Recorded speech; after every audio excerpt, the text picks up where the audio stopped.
Bien, bon Père céleste, merci de nous avoir laissé des écrits fiables à 100% sur lesquels on peut appuyer tout ce qu'on croit, Seigneur.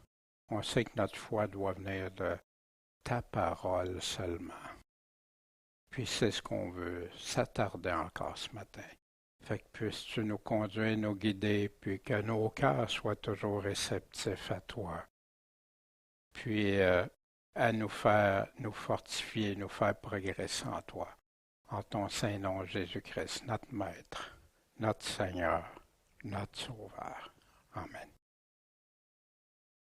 Bien, ce matin, on va poursuivre et terminer le chapitre 4. Hein. On avait fait seulement le premier verset, mais c'est parce qu'il était rattaché avec le contexte des autres. Puis ce matin, on va regarder la prière,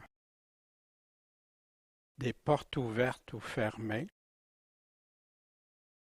annoncer la parole, saler avec du sel, racheter le temps, puis les salutations que Paul fait à des gens précieux qui étaient ses compagnons d'œuvre. Ça fait avant d'aller plus loin, on va se rappeler ce qu'on a parlé la semaine dernière. Je veux que vous sachiez que le chef de tout homme, c'est Christ, et que le chef de la femme, c'est l'homme, et le chef de Christ, c'est Dieu. Dieu a établi des choses. Dieu toujours, le Père, en premier. Avec Christ, il a tout remis à Christ, le règne, le trône. L'Église soumise à Christ. Si elle n'est pas soumise à Christ, est-ce son Église? Les hommes, les responsabilités, puis hommes en tant que mari, mais aussi hommes dans la société. Euh, les femmes, les épouses, en soumission. C'est un grand mot que les gens n'aiment pas, mais d'être sujet, on est tous soumis, mais l'homme, sa priorité pour sa femme, c'est de l'aimer. Puis quand tu l'aimes, tu vas faire comme Christ a fait aussi. C'est pour ça qu'il nous dit faire comme Christ. Comment Christ nous a aimés, mais comment aussi il s'assure que son âme soit en sécurité, qu'elle soit entre avec les bonnes choses de Dieu. Et on sait qu'il y a eu beaucoup de discussions à travers ça, mais qu'est-ce qui est fondamental? Si l'homme et la femme sont ensemble pour servir le Seigneur, wow, ils peuvent faire de grandes choses. Puis les enfants, bien sûr. Dieu a établi tout ça selon des responsabilités spécifiques à chacun. On a vu aussi patrons, employés, les employés avec les patrons, la société, puis dans l'Église aussi. Puis, quand les critères sont établis par Dieu, on n'a pas à rouspéter, au contraire, on est content. Seigneur, c'est ça que tu me demandes. Puis je vous le dis, c'est difficile des fois. Je me souviens quand j'étais rendu sous l'autorité de quelqu'un de très particulier, là, puis que je rentrais chez nous, j'en étais démoli pratiquement à chaque fois. Puis je voulais me... Après, non, Seigneur, tu demandes la soumission. Tant qu'il ne me demande pas de contredire à toi ce que tu dis, je vais me soumettre. Je vais prier pour lui, puis je vais même lui faire du bien. Humainement, là, c'était pas moi. Parce que moi, c'était pas ce que mon cœur avait le goût de faire. Mais en se soumettant à Dieu, ça a tout changé. Pas lui, moi, puis avec d'autres. Puis moi, je suis en paix aujourd'hui avec Dieu, avec ça. Puis Dieu s'est servi de ça, tu sais, quand il nous corrige, nous faire, nous épurer, nous faire grandir. Merci Seigneur de cette persécution. Ça m'a grandement aidé. Quand on le respecte, puis quand on le rejette, bien, c'est à Dieu qu'on va répondre. Tous et chacun, quelle que soit notre position, c'est Dieu qui va être juge de tout ça. Quand je serai devant Dieu, je vais être en paix avec Dieu, puis pas me prendre plus intelligent ou supérieur à Dieu parce que moi, ça faisait pas mon affaire. Voyez-vous? Mais d'être un chrétien, une chrétienne va aimer le Seigneur, va aimer se conformer à ce qu'il nous demande, puis être en pleine paix, la paix de Dieu. Fait qu'on va poursuivre au verset 2. Paul continue, après avoir parlé de la soumission et tout ça, persévérer dans quoi? Dans la prière, y veillant avec action de grâce. La prière, il y en a qui font beaucoup de formules avec ça, ou j'ai même déjà vu des livres, la puissance de la prière, etc. Non, non. La prière, c'est une demande. C'est humblement devant Dieu. Lui demander quelque chose que nous, on ne peut pas faire, mais que lui peut faire. Puis, c'est y veillant, veiller, rester toujours actif avec des actions de grâce, des choses qui vont faire que c'est des actions selon Dieu, des actions qui vont rendre grâce, des actions qui vont faire que Dieu va être heureux de ça, content. Quant aux zèle, hein, ne soyez pas paresseux. Paul écriva aux Romains, soyez fervents d'esprit, servez le Seigneur, soyez joyeux dans l'espérance, patient dans quoi? L'affliction. Vous vous souvenez que les Colossiens aussi vivaient des persécutions. Persévérant dans la prière. C'est répété à combien de fois vous pensez la prière dans le Nouveau Testament? Priez, on va en examiner juste quelques-unes. Priez en persévérance et en confiance.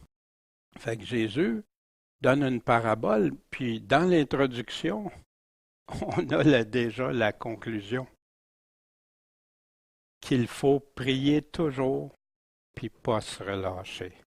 Fait que là, il donne l'exemple d'un juge inique, puis que la veuve va frapper, tu sais, toujours, puis ben ok, je crains pas Dieu, je m'occupe pas des affaires d'habitude, tu sais, je fais ce que je veux, mais il est un juge inique, puis il voulait rien faire. Mais même si je crains pas Dieu, puis que j'ai égard pour personne, néanmoins, parce que cette veuve m'importune, elle me dérange, ben je vais y donner justice, hein? Elle est fatigante, hein? Fait qu'on va s'en défaire, hein? De peur qu'elle vienne toujours me rompre la tête. Et le Seigneur dit, écoutez ce que dit ce juge, il est injuste. Fait que le juge y répond parce qu'il est honnête. Mais Dieu, lui, pensez-vous, en voyant quelqu'un qui est pas correct comme ça, puis qu'il fait juste penser, puis comment vous pensez que Dieu, lui, ne vengera-t-il pas ses élus qui crient à lui jour et nuit? Quoi qu'il diffère sa vengeance, sa justice, je vous dis qu'il les vengera bientôt. Comparé à ce juge-là, puis vous pensez que Dieu ne répondra pas? Priez toujours, relâchez-vous pas. Je prie puis ça donne rien. Non, Jésus nous dit le contraire. Demande à Dieu, présente-les à Dieu, persévère en ça, veille à ça. Puis Dieu, le Tout-Puissant, lui, tu penses qu'il est sourd? Que tu peux douter de lui? Puis tout ça? Non. Fais-lui confiance. Relâche-toi pas. Mais Mais quand le Fils de l'homme viendra, à son retour, trouvera-t-il quoi? La foi sur la terre. Wow!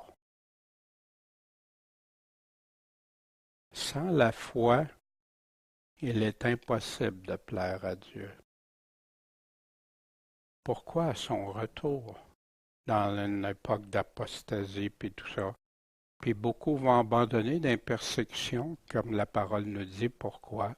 Parce qu'ils ne veillent pas, ils ne prient pas. Veillez et priez afin d'être rendus capables de faire face à tout ça. Puis vous confiez en Dieu. Priez en persévérance sans s'inquiéter. Voici ce que Paul dit aux Philippiens qui étaient hautement persécutés. Ne vous inquiétez de rien, mais en toute occasion, exposez vos demandes devant Dieu. Comment? Par des prières, des supplications. Avez-vous déjà supplié quelqu'un? Supplier Dieu. Oui, Dieu. David s'est rempli dans les psaumes de supplications à Dieu.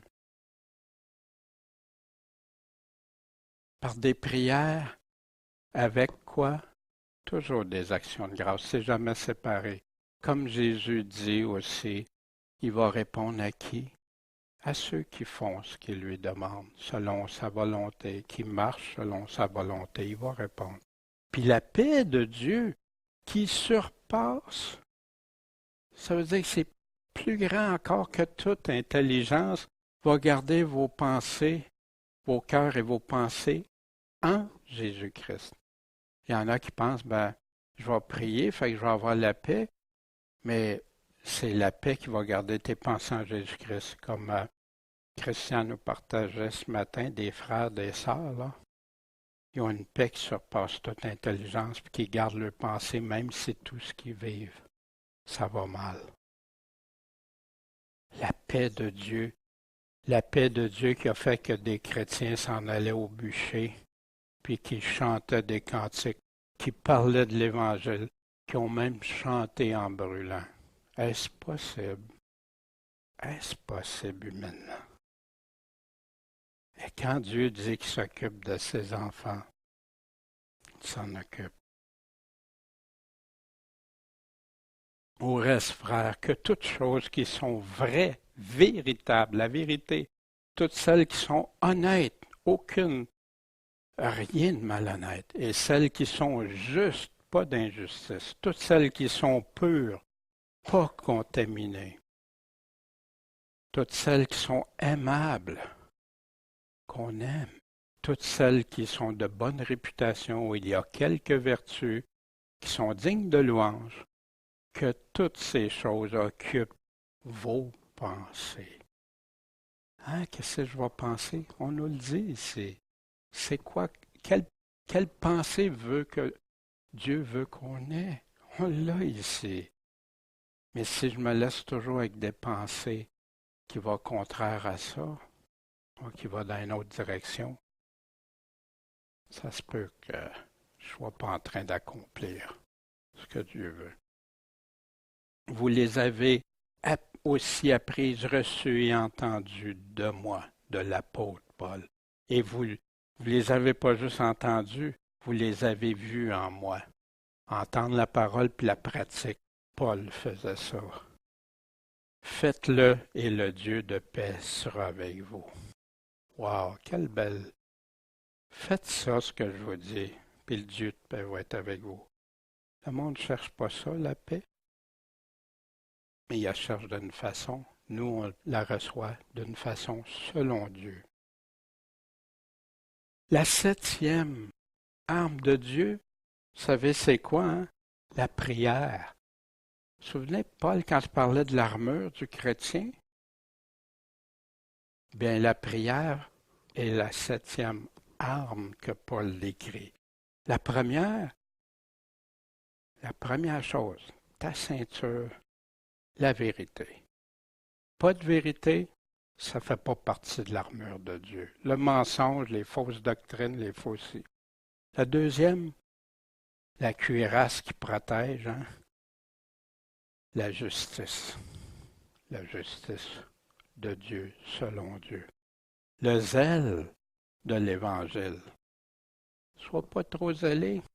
Non, parce que l'Évangile va te donner un zèle, le vrai zèle pour Dieu, selon Dieu.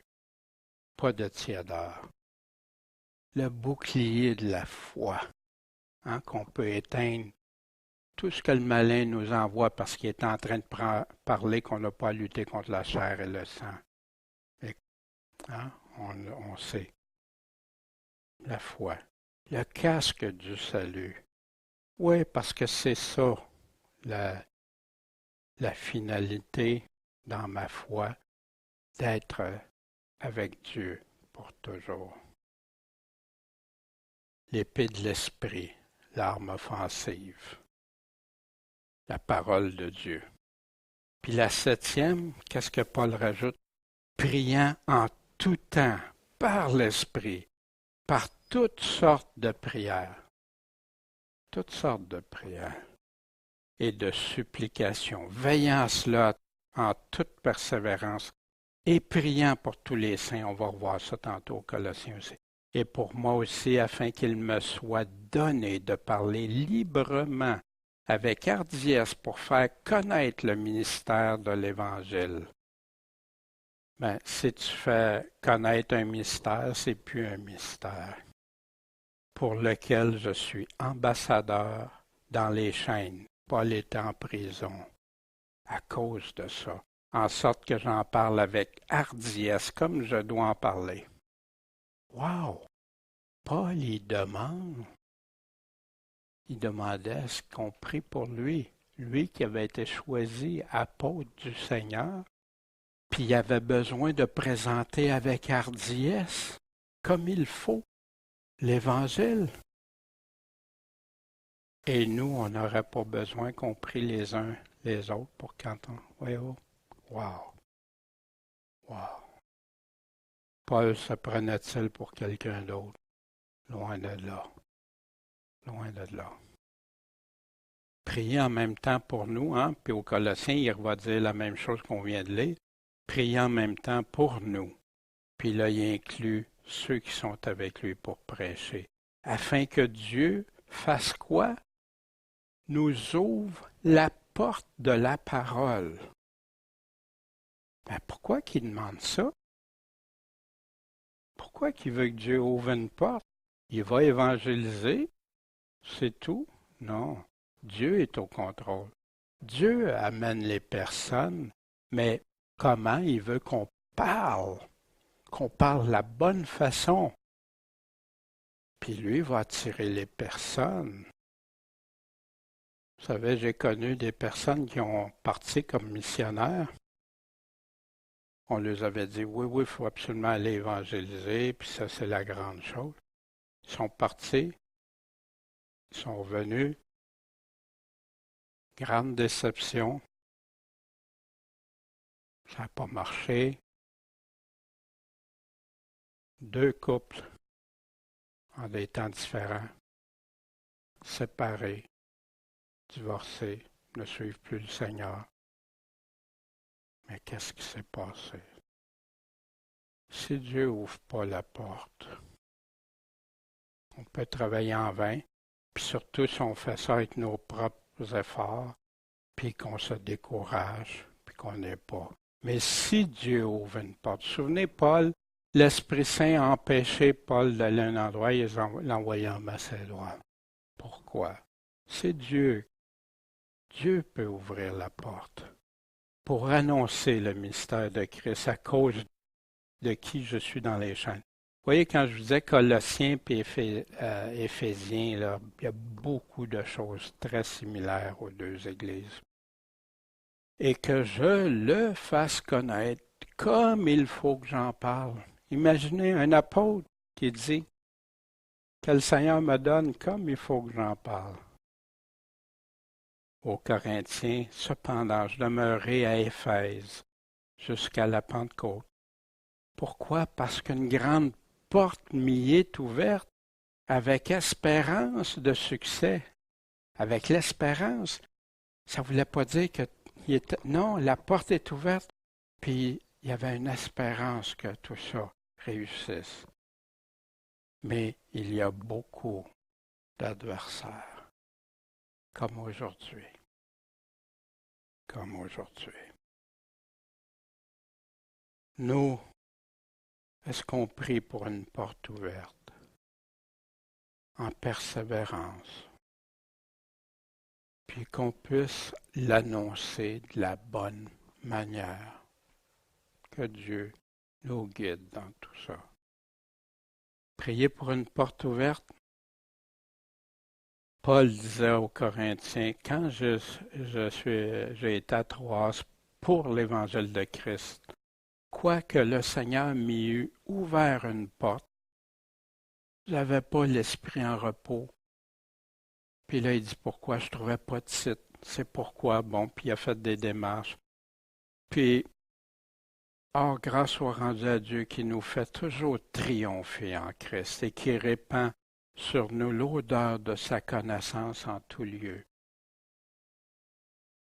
Quand un chrétien passe en quelque part, c'est ce que ça devrait faire, car nous sommes la bonne odeur de Christ devant Dieu, pour ceux qui sont sauvés, puis pour ceux qui périssent. À ceux-ci, une odeur mortelle, ceux qui périssent.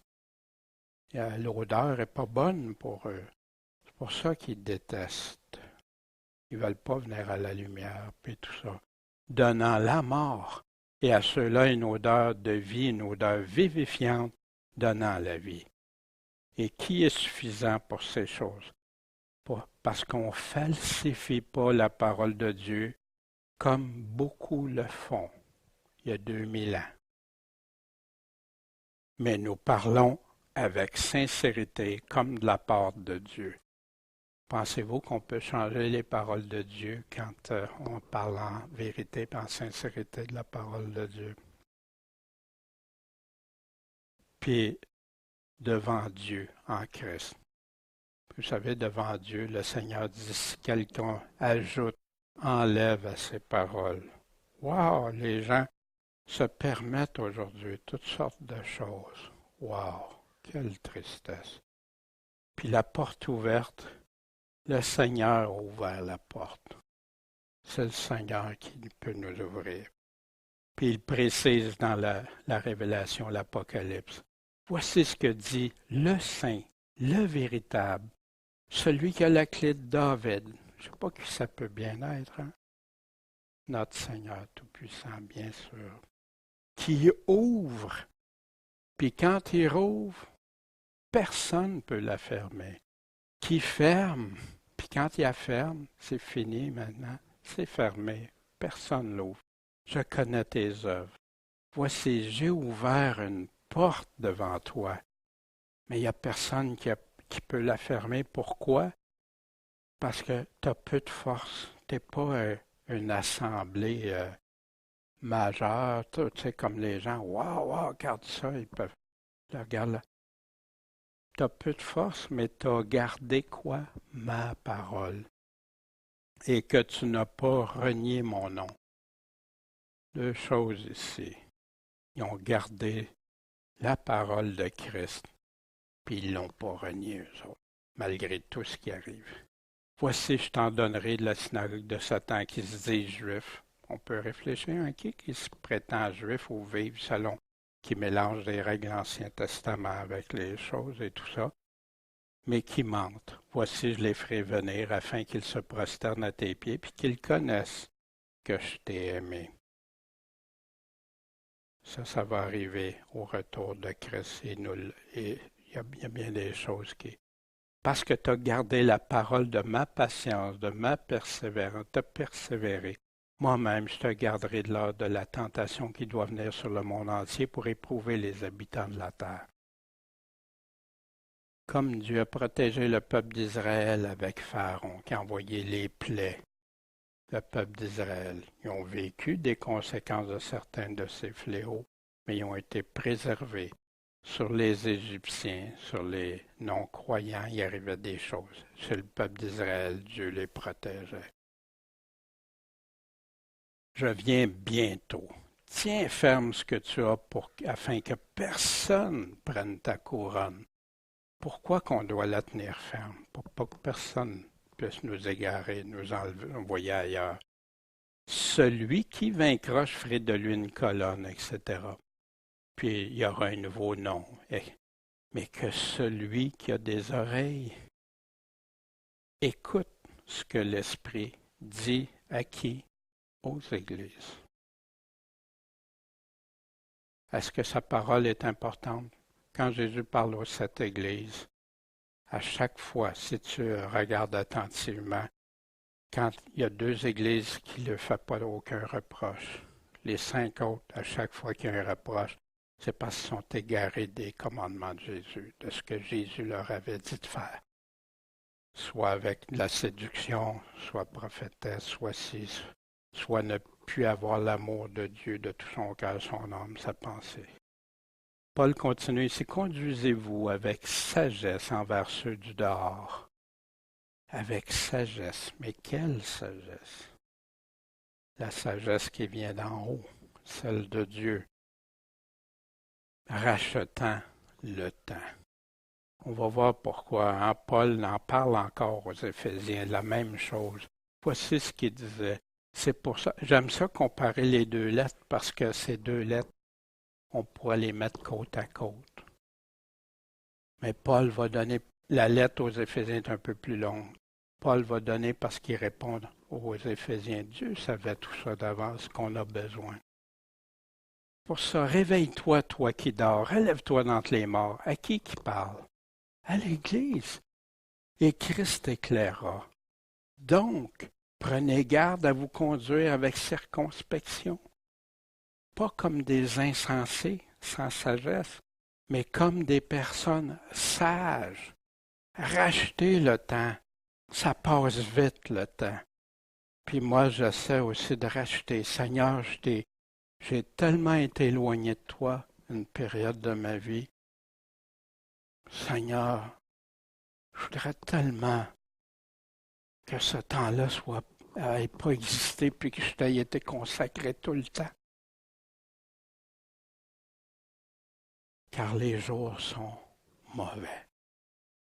C'est pourquoi soyez pas sans prudence, mais comprenez, soyez pas des vierges folles, comprenez quelle est la volonté du Seigneur.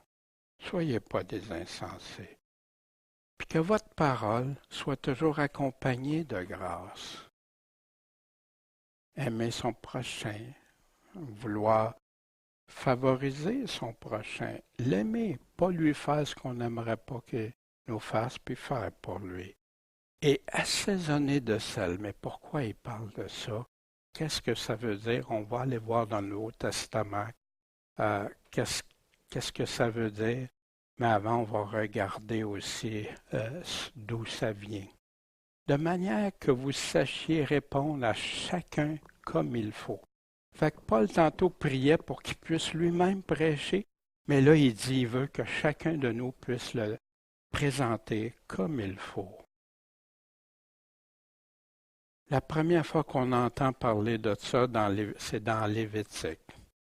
Tu saleras de sel toutes tes oblations, tout ce que tu offres au Seigneur. Et tu ne laisseras pas ton offrande manquer de sel, le signe de l'alliance de ton Dieu. Quelle était cette alliance-là? L'alliance, l'Ancien Testament. Aujourd'hui, on est sous le Nouveau Testament. Sur toutes tes offrandes, tu offriras du sel.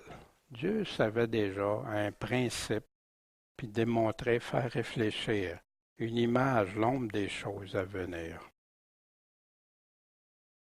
Jésus va nous expliquer le sel. Jésus en reparle du sel. Car chacun sera salé de feu, et toute oblation sera salée de sel. Mais qu'est-ce qu'il veut dire?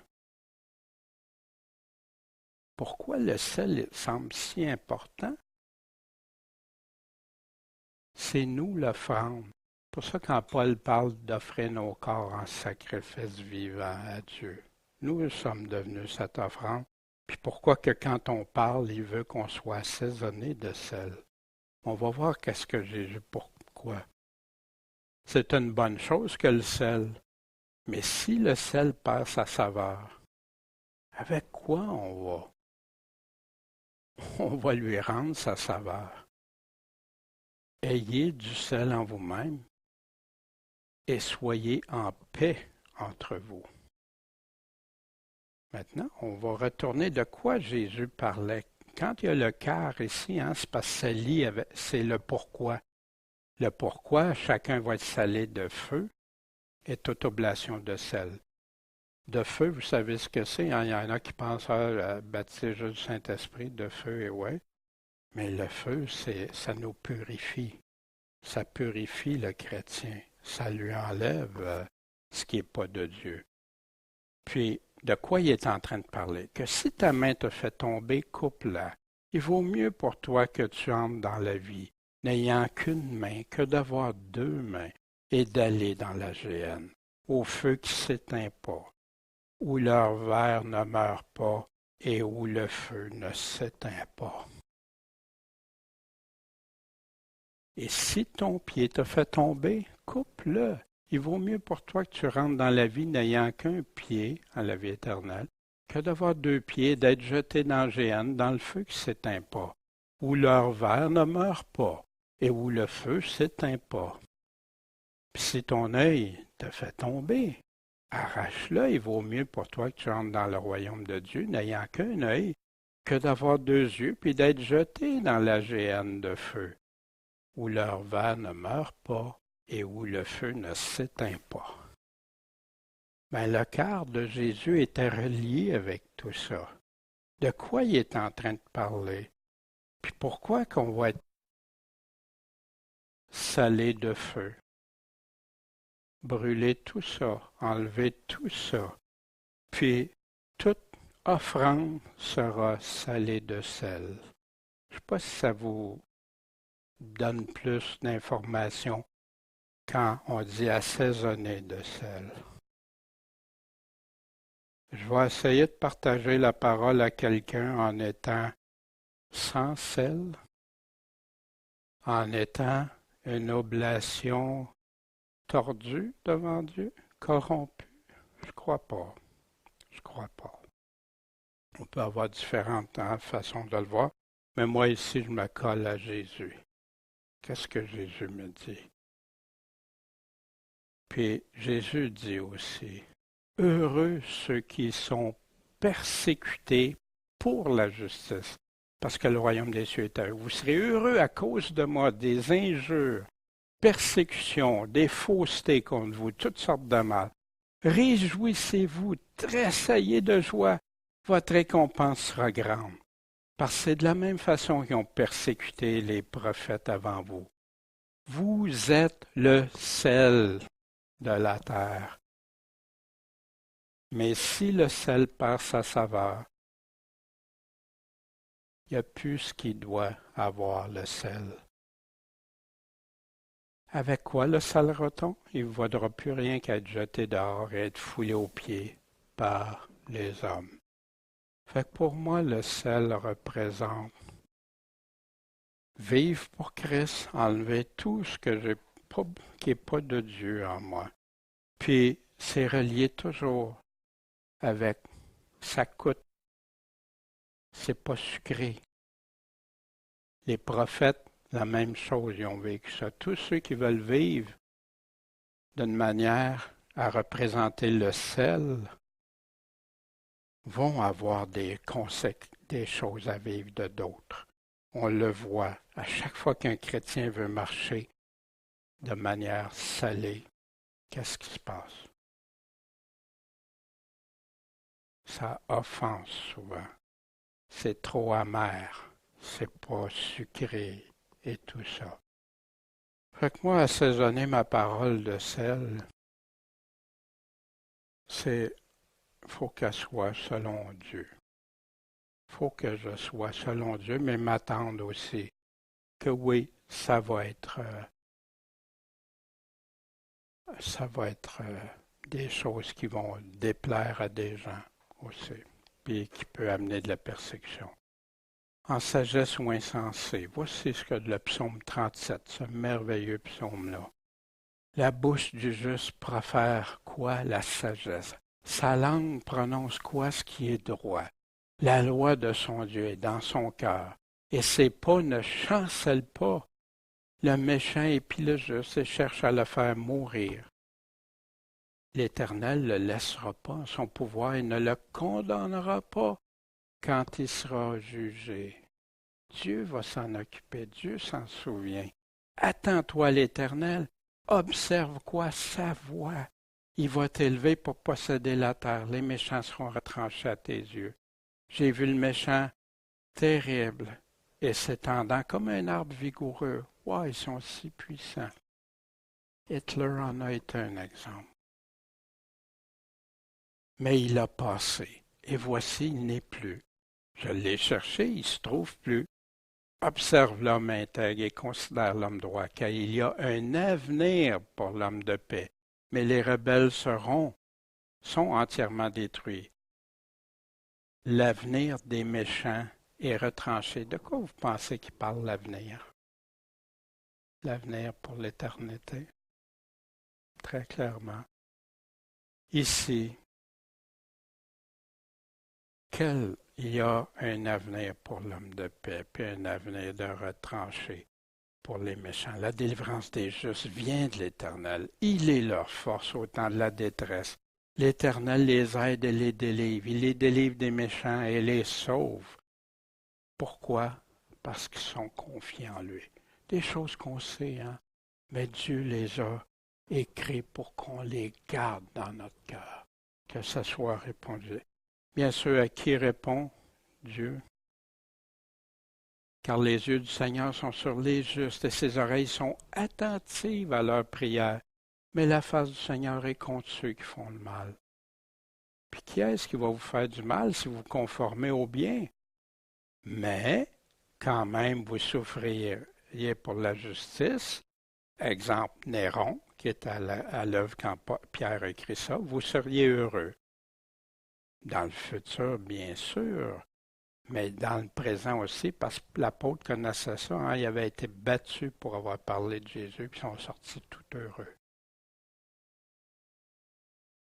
Ne craignez donc pas ce qu'ils veulent vous faire craindre, et ne soyez pas troublés, mais sanctifiez dans vos cœurs le Seigneur Dieu. Je mets Christ à part dans mon cœur. Wow, c'est Dieu. Soyez toujours prêts à se défendre. Oh, il y en a qui prennent ça, il y en a qui s'équipent avec des armes, avec toutes sortes de choses. Ah ouais, Dieu nous a dit ça. Non, voici. Soyez toujours prêts à vous défendre avec comment? Avec douceur et respect auprès de tous ceux qui vous demandent raison de l'espérance qui est en vous. Mais en ayant une bonne conscience. S'assurer qu'on est toujours le sel, un bon sel, afin que ce qu'on offre à Dieu, afin que ceux qui blâment votre bonne conduite en Christ soient confondus dans ce qu'ils disent contre vous, comme si vous étiez des malfaiteurs. Parce qu'il vaut mieux souffrir, si telle est la volonté de Dieu, en faisant le bien qu'en faisant le mal. On va voir la différence quand on va être devant Dieu. Hein. Car Christ aussi a souffert une fois pour les péchés, lui juste, pour les injustes, afin de nous amener à Dieu, ayant été mis à mort selon la chair, mais vivifié selon l'esprit, etc. Est-ce qu'on est prêt à se défendre en ayant une bonne conduite, hein? Très important, mais toujours prêt à répondre avec douceur et respect, pas avec colère. Parfois, c'est triste, il y a des gens qui vont prêcher, les personnes ne l'acceptent pas, ils deviennent colériques envers les gens ou avec dureté, tout ça, c'est pas ce que la parole. Non, la parole nous dit par contre ailleurs, quand reprendre fermement, reprendre hein, des personnes qui sont dans l'erreur, c'est une différence parce qu'eux, ils enseignent des faussetés. Ou ils veulent vivre contre Jésus. C'est pas la même chose. Et puis ça, c'est des gens dans les églises. Tandis que l'autre, c'est des gens du dehors qui te demandent ton espérance. Ou des gens qui ont peut-être pensé qu'ils croient à Jésus, mais qui n'ont pas le vrai Jésus. Répondre ou pas répondre. Ici, réponds pas au fou selon sa folie, de peur que tu lui ressembles toi-même. Mais là, après, au début, j'ai eu de la misère avec ça. Réponds au fou selon sa folie. Là, attends une minute. Tu dis réponds pas. Puis là, réponds. Ça se contredit-tu? Ben non. On va examiner ça. Réponds au fou selon sa folie, de peur qu'il s'imagine qu'il est sage. Fait qu'ici, si tu réponds, tu te mets égal à sa folie, non. Mais si tu lui réponds selon sa folie, tu lui réponds pas selon sa folie, il va s'imaginer qu'il est sage. Ne réponds pas en t'abaissant au niveau de sa folie. C'est ça que le texte nous... Mais plutôt réponds pour lui faire réaliser qu'il n'est pas sage dans sa folie. Je ne sais pas si c'est plus clair pour vous. Moi, ça m'a pris du temps avant de saisir que la Bible ne se contredit pas, mais pourquoi? Oui, non, tu sais. Mais non, réponds pas en t'abaissant au niveau de sa folie, mais réponds-lui de façon à lui tenter de lui faire réaliser, lui faire comprendre sa folie. C'est pas ça qu'on devrait faire. La même chose envers nous si je m'en vais dans quelque chose d'insensé. Soyez toujours prêts à vous défendre, avec douceur et respect, ayant une bonne conscience. Puis vous allez voir, ça facilite les choses. Je ne veux pas dire que les gens vont tout écouter toujours, non, mais ça facilite. Maintenant, Paul va arriver dans les salutations. Il va parler de Tychik, le frère bien-aimé, fidèle ministre et mon compagnon de service dans le Seigneur. Il va vous apprendre tout ce qui me regarde. Fait que Tychik, Paul le met à quelqu'un de fiable, de fidèle, de quelqu'un qui marche selon Dieu. Tychik a une importance pour Paul. Tychik, il va en parler aussi aux Éphésiens, afin que vous sachiez aussi ce qui me concerne et ce que je fais. Tychik, le bien-aimé frère et fidèle ministre dans le Seigneur, vous informera de tout. Hein? Fait qu'il allait à Éphèse, en passant à Éphèse, puis les églises, on va voir la Odyssée, Colosse, c'est dans un environnement là, assez proche.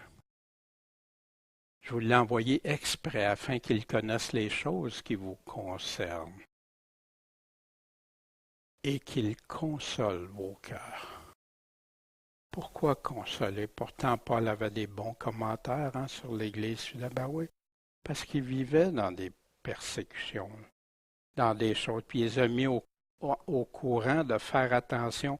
Puis sûrement, si Paul les avertissait de faire attention, il y avait probablement, Paul savait peut-être qu'il y avait des gens qui rôdaient autour, puis tout ça, puis peut-être même il a fallu qu'il se sépare de certaines personnes, puis des persécutions, puis des fausses doctrines, puis ça, si on regarde l'ensemble de la lettre.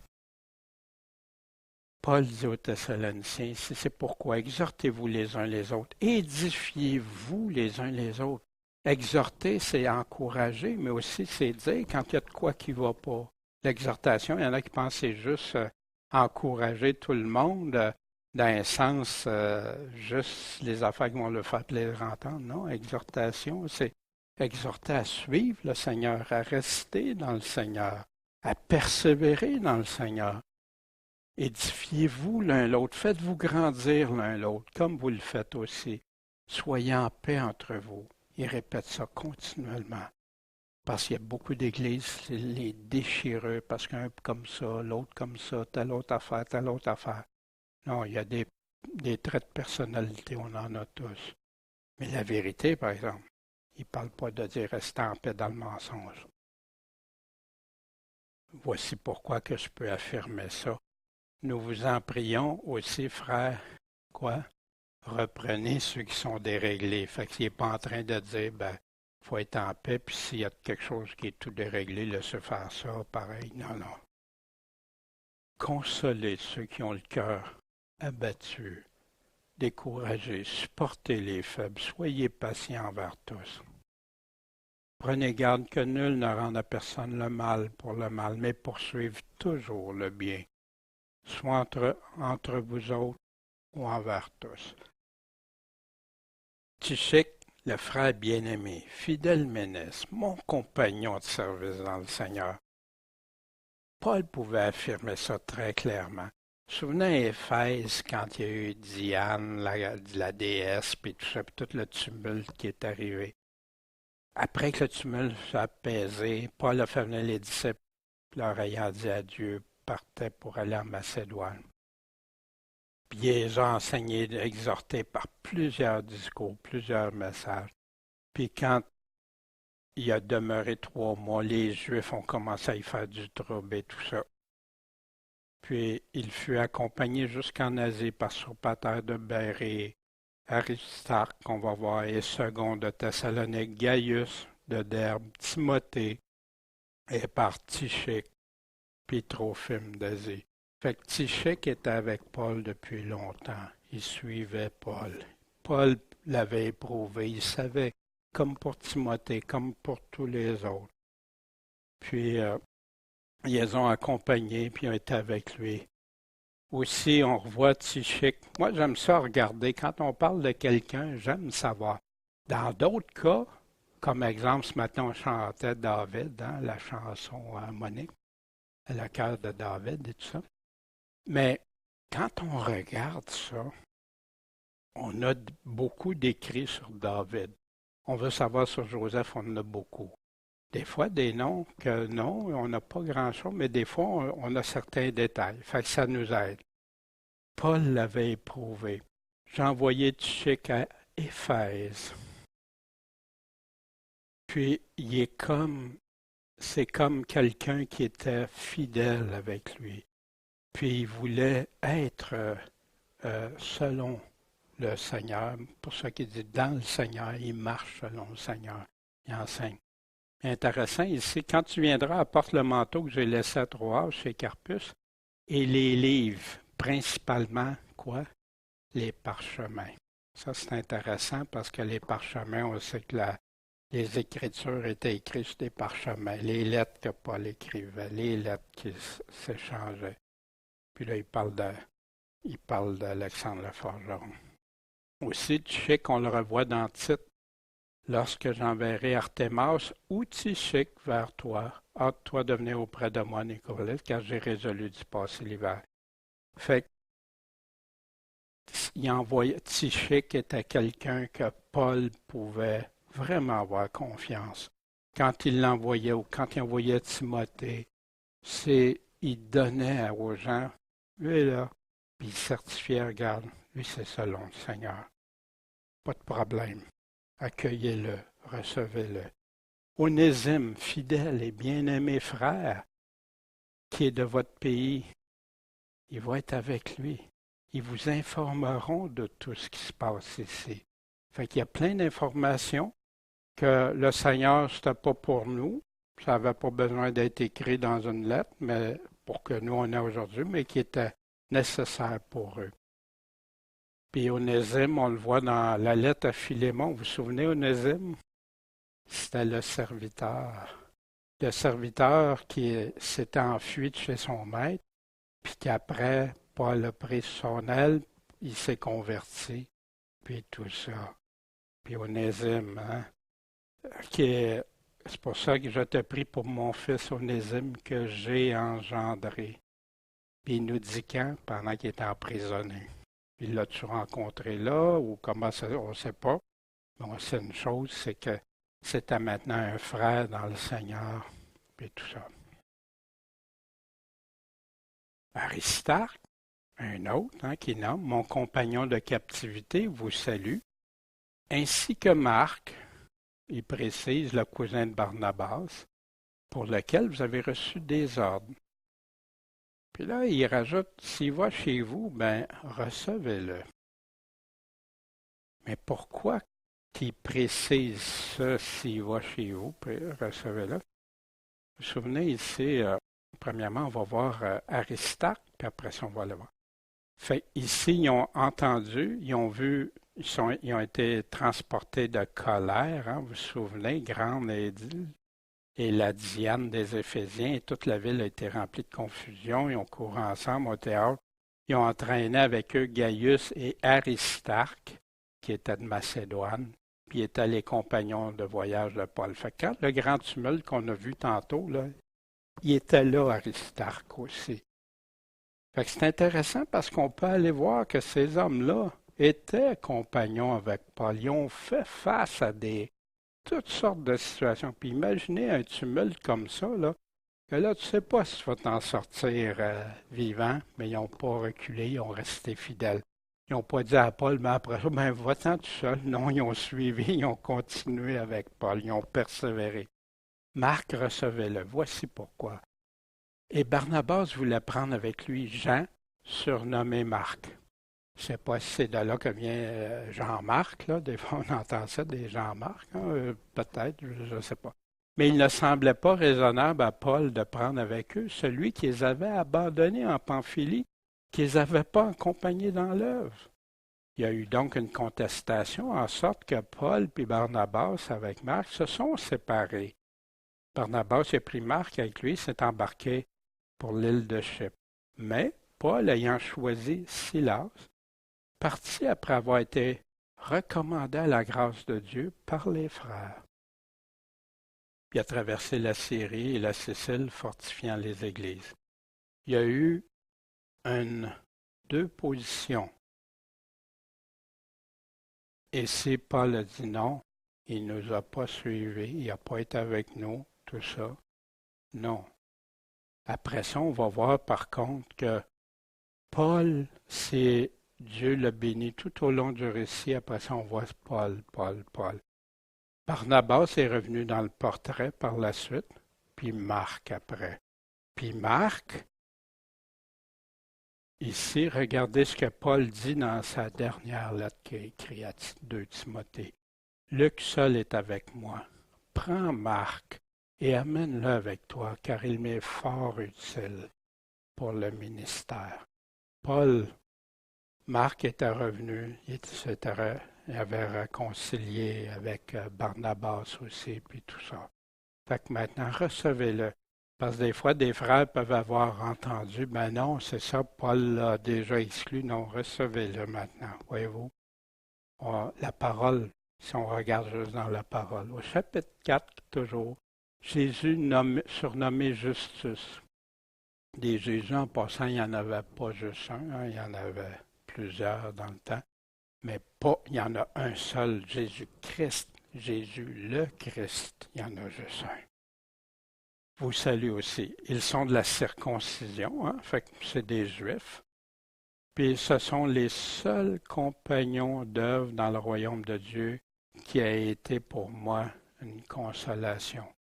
Vous savez, les personnes que Paul vient d'énumérer, là, Tychique, Aristarque, etc., c'était les seuls qui l'ont consolé, qui ont été. On n'a pas le détail pourquoi. Les autres, on peut se présumer. Ici, juste ou Justus, est-ce que c'est le même? Je ne peux pas vous l'affirmer, mais on sait que dans Acte 18,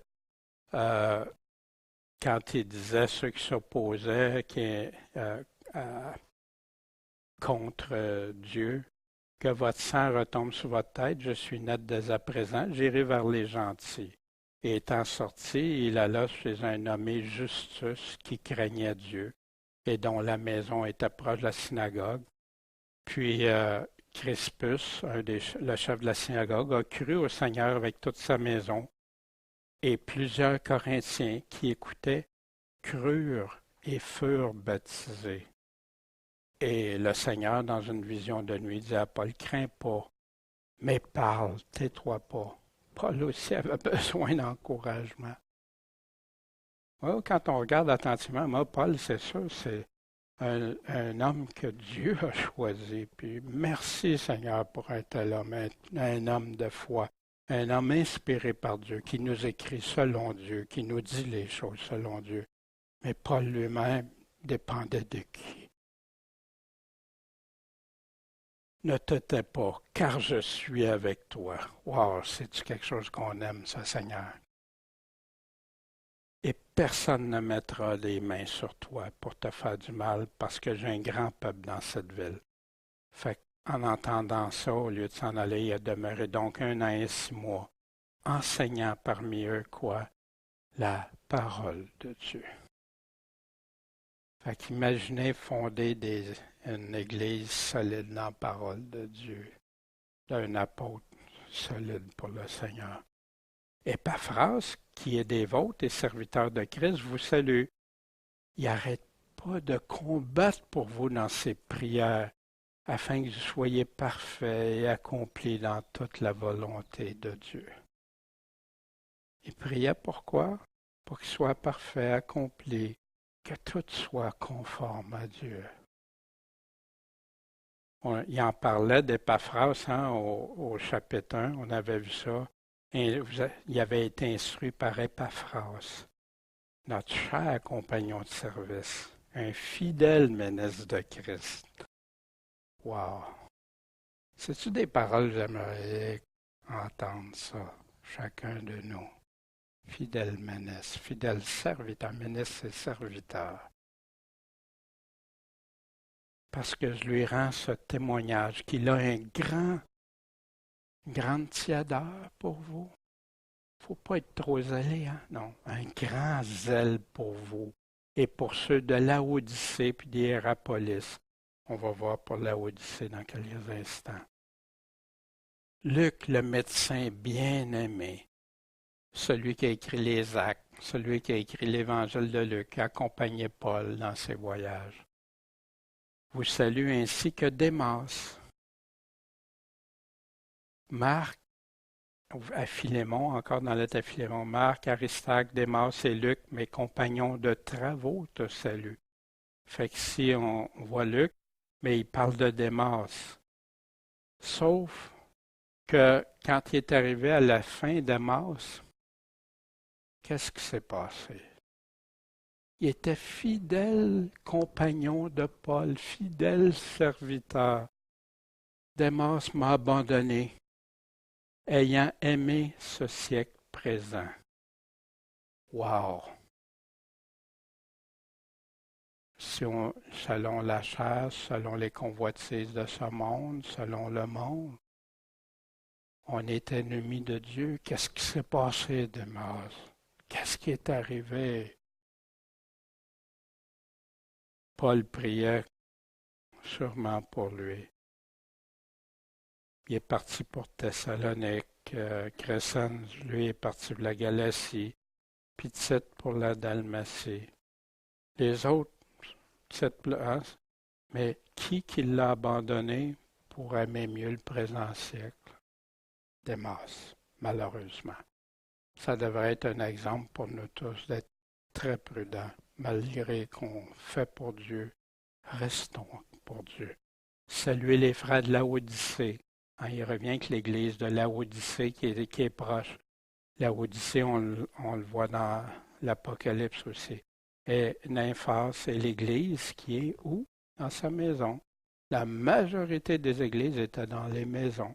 Parfois, il y a des synagogues où il permettait que des rencontres, où il y en a qui se sont convertis, mais ce n'est pas tous. Et après que cette lettre aura été lue parmi vous, faites en sorte qu'elle soit lue aussi dans l'église des Laodiciens et que vous lisiez aussi celle de Laodicée. Intéressant. Très intéressant parce que moi, on m'avait déjà affirmé qu'au début, là, il n'y avait pas de Nouveau Testament, il n'y avait rien, c'était juste du verbal, c'était juste comme ça. Ah. Ah. Fait que Paul écrit Malheureusement, on n'a pas celle de la Odyssée. Dieu a permis ça comme ça. Probablement, mais Paul parlait sûrement de choses importantes qui s'échangent, ces lettres-là. Fait que les lettres étaient échangées, les lettres étaient recopiées, étaient distribuées, redistribuées, recopiées, lues et relues. Quand Paul parlait aux Thessaloniciens, je vous le conjure par le Seigneur, que cette épître soit lue à qui? À tous les saints frères. Fait que qu'est-ce que vous pensez qui arrivait quand il arrivait de la visite? Puis qu'il voyait une lettre de Paul? Hein? Il y avait une lettre? Wow, on aimerait ça l'avoir chez nous. Hein? Là, tu dis, ben, tu sors en dehors du texte, oui. Mais c'est ce que l'histoire nous confirme aussi. C'est pour ça qu'il y a eu des milliers de manuscrits, de copies, etc. Et si quelqu'un n'obéit pas à ce que nous disons par cette lettre, notez-le et n'ayez pas de communication avec lui afin qu'il y en ait la confusion. Ben, pour ne pas obéir à ce qu'on dit dans la lettre, il faut que la lettre soit connue, non? Les lettres distribuées dans l'Apocalypse, la révélation de Jésus-Christ. Je fus rêvé en esprit, hein, le jour du Seigneur, au jour du Seigneur. À son retour, j'entendis dernièrement une grande voix, comme celle d'une trompette, qui disait, je suis l'alpha, l'oméga. Puis, ce que tu vois, écris-le dans un livre, puis envoie-le à qui? Aux 7 églises qui étaient pas trop loin de l'île de Patmos. En Asie, Éphèse, Smyrne, Pergame, Thyatire, Sardes, Philadelphie, Laodicée. Écris les choses que tu as vues et celles qui sont et celles qui doivent arriver après celles-ci. Jésus-Christ dit ça. Écris, envoyez ça aux églises. Maintenant, est-ce que c'est seulement pour ces 7 églises? Celui qui a des oreilles écoute ce que l'Esprit dit aux églises. À celui qui vaincra, je donnerai à manger de l'arbre de vie qui est au milieu du paradis. À qui? Aux églises au pluriel. Pourtant, il parlait de celle d'Éphèse, que celui qui a des oreilles écoute ce que l'Esprit dit aux églises. Celui qui vaincra ne connaîtra pas la deuxième mort. Que celui qui a des... Puis c'est toujours aux églises au pluriel. Puis as-tu des oreilles pour entendre? Il y en a qui vont vouloir entendre juste l'arbre de vie, je ne mourrai pas deuxième fois, mais ils n'écoutent pas tout ce qu'il dit avant, tout ce qu'il leur dit pour être vainqueur, pour avoir ça. Mais il parle à toutes les églises, hein, celui qui va vaincre un caillou blanc, un nouveau nom. Mais il dit que celui qui a des oreilles écoute, celui qui va vaincre. Celui qui a des oreilles écoute, celui des oreilles écoute, celui qui a des oreilles écoute ce que l'Esprit dit aux églises, ce que l'Esprit dit aux églises. Jésus parlait-il seulement à ces 7 églises? Ben non. Puis dans ces lettres-là, il y en a qui prennent ça chronologiquement, historiquement, mais non, mais il y en a au moins 5 qui parlent de son retour dans ces lettres-là. Fait que c'est pas des églises. Oui, ça parlait aux églises de ce temps-là, ça servait au travers des siècles, mais il parle jusqu'à ce que je vienne. Wow! Ici, des confirmations qui viennent des premiers écrivains, dans les premiers écrivains, à part les apôtres, là, si vous voulez, qui confirmaient les paroles, ce que ça circulait. Ici, on a Clément de Rome qui a écrit des lettres, Ignace qui est en route à Rome, Polycarpe. Ça n'a pas d'autorité pour nous, ça. C'est le Nouveau Testament qui est l'autorité. Mais ici, ces personnes-là, dans les premiers chrétiens, ont confirmé Matthieu, Marc, Luc, Romains, Corinthiens, Hébreux. Puis la liste s'allonge. Déjà, juste en l'an 115, il y avait déjà 20 des 27 livres qui étaient confirmés. Puis ce qui n'est pas dans, mettons, tu dis, ouais, il en manque 7. Ben non, parce qu'ils ont toutes, il y en a qui ont regardé ça dans tous ces premiers écrits-là. puis tu peux refaire la Bible en extrayant toutes les citations qu'il fait, tu peux refaire tout le Nouveau Testament. Wow! Fait que les gens disent, oh, la Bible est là, personne n'avait accès à la Bible, personne n'était là. Non! L'histoire nous prouve hors de tout doute que c'était là. Puis ils réfèrent, des fois, ils vont nommer même les livres et tout ça, parce qu'oubliez pas, il n'y avait pas de chapitre, il n'y avait pas de verset à ce moment-là. C'est arrivé dans les années 1300, après ça 1500. La Bible, il y a plus de manuscrits anciens que tous les livres, que même ceux qui se fient sur des livres historiques, ils ont 4-5 copies. Ça, t'en as plus de 5000. Le livre le plus imprimé, le plus vendu, le plus répandu, le plus aimé, respecté ou le plus détesté est attaqué.